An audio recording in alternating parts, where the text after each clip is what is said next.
Jai Shri Krishna. Om Namo Bhagavate Vasudevaya Naham. Collected, created, and presented by Pawan Thakur, Thakur Property Consultancy. When we elevate historical figures to the realm of pure divinity, we inadvertently blind ourselves to the mechanics of their success. By labeling Krishna exclusively as a god from birth, we erase the raw intellectual labor, the political maneuvering, and the extreme psychological resilience required to survive his environment. Author Deep Trivedi argues this point forcefully. Dismissing his achievements as mere destiny insults his capacity to learn, adapt, and outthink his opponents. It provides a convenient excuse for our own limitations, shielding us from the need to study his actual methodology. We are going to strip away the magic. We will analyze Mathura not as a mythological backdrop, but as a socio-political chessboard, mapping the players, their operational constraints, and their psychological vulnerabilities. If you want to truly respect a mastermind, you study the calculations behind their moves. You dissect why they executed a specific strategy under pressure, rather than blindly worshipping the final outcome. The challenge is data extraction. How do we filter thousands of years of mythological noise and poetic embellishment to isolate the actual behavioral patterns of the strategist? We cross-reference 15 major texts documenting his life between 3000 BCE and the 4th century. The purest dataset lies at the beginning. We isolate the original 8,800 shlokas, the Jaya. These specific verses, compiled closer to the events themselves, provide a raw, unfiltered psychological profile. They strip away the later editions of dogma, leaving us with dialogue, decisions, and immediate reactions to conflict. Treating these ancient epics as rigorous case studies in behavioral psychology clears the fog. What emerges is an actionable blueprint for asymmetric warfare, intelligence gathering, and conflict resolution that holds up under modern analysis. To understand the tactics, you must map the environment. The Mathura that Krishna was born into was a heavily fortified, militarized state under the absolute control of Kansa. It is easy to classify Kansa as a simple evil entity. Politically, he was an isolated tyrant whose decision-making was rapidly degrading due to compounding paranoia. He acquired power illegitimately by imprisoning his own father, making a catastrophic strategic error in the process. He alienated the Yadava tribal chiefs. Instead of building consensus, he relied entirely on mercenaries and the constant threat of force. Into this unstable environment, Narada injected a psychological virus, the prophecy that Kansa's death would come from his sister Devaki's 8th child. The prophecy acted as a targeted attack on Kansa's deepest insecurities. The virus took hold, triggering the highly irrational, deeply unpopular decision to systematically execute his own infant nieces and nephews. Contrast Kansa's chaotic reactivity with the quiet calculus of Vasudeva. Even while physically imprisoned, Vasudeva maintained absolute psychological clarity. He mapped the system's blind spots and leveraged his remaining political capital from inside a cell.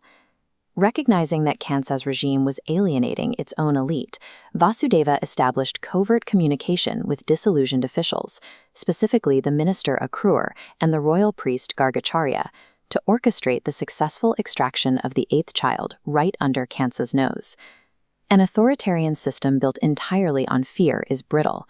The paranoia required to maintain total control inevitably blinds the leader to the covert networks forming right inside their own walls.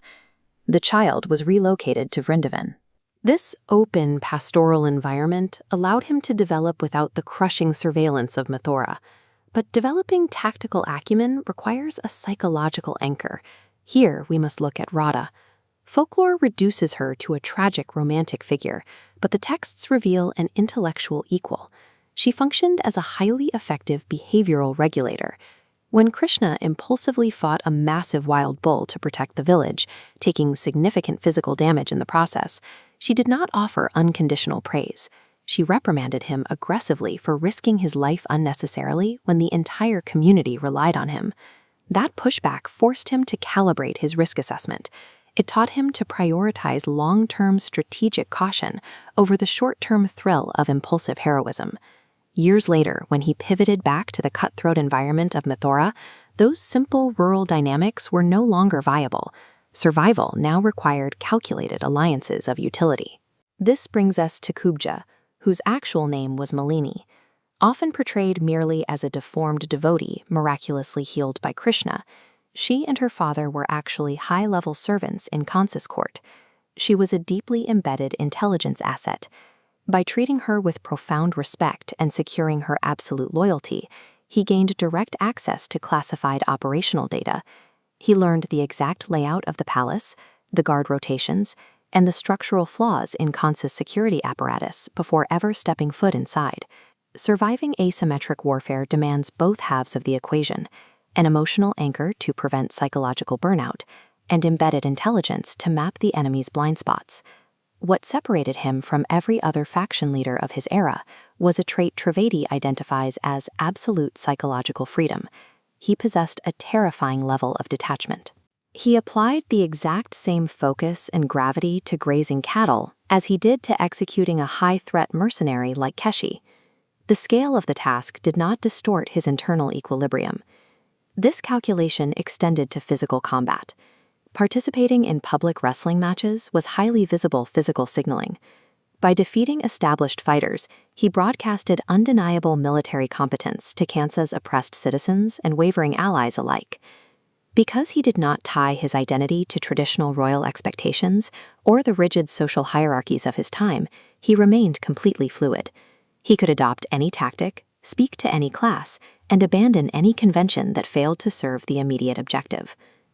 True tactical superiority is achieved when an operator completely detaches their ego from the task at hand.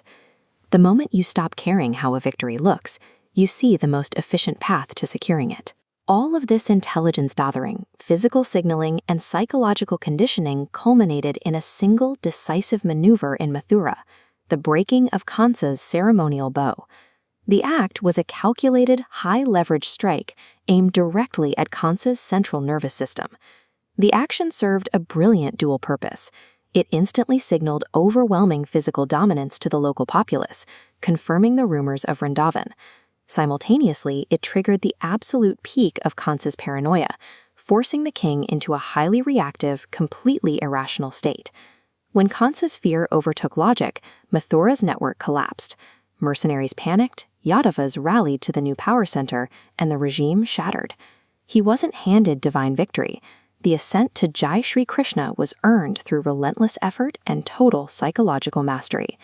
The ancient texts do not ask for your blind worship. They provide a timeless, actionable blueprint, showing us exactly how to maintain internal clarity while systematically dismantling oppressive systems.